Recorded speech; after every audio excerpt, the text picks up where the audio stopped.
എല്ലാവർക്കും നമസ്കാരം. ഒരു കുടക്കീഴിലേക്ക് ഏവർക്കും സ്വാഗതം.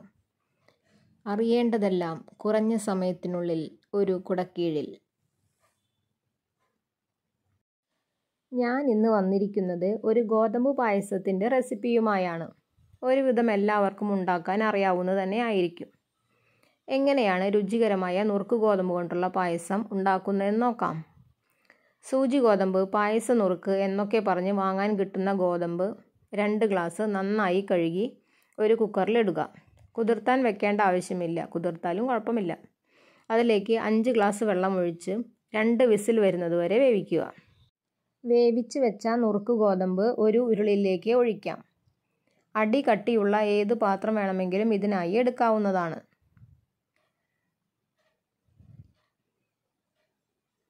അതിലേക്ക് 3/4 കിലോ ശർക്കര ഉരുക്കി അരിച്ച് ഒഴിക്കുക.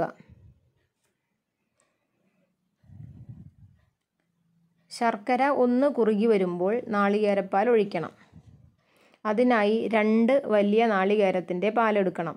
ആദ്യം നാളികേരത്തിൻ്റെ 3-ാം പാൽ ഒഴിക്കുക. കുറുകി വരുമ്പോൾ 2-ാം പാൽ ഒഴിക്കാം.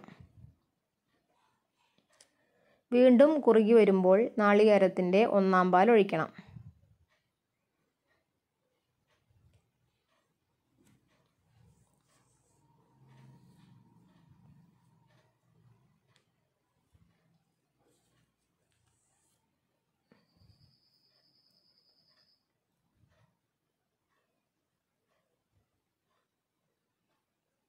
ഒരു നുള്ള് ഉപ്പ് ചേർക്കാം.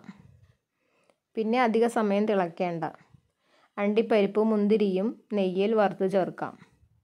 ഏലക്കായ പൊടിച്ചതും ചേർക്കുക. സ്വാദിഷ്ടമായ ഗോതമ്പ് പായസം റെഡി.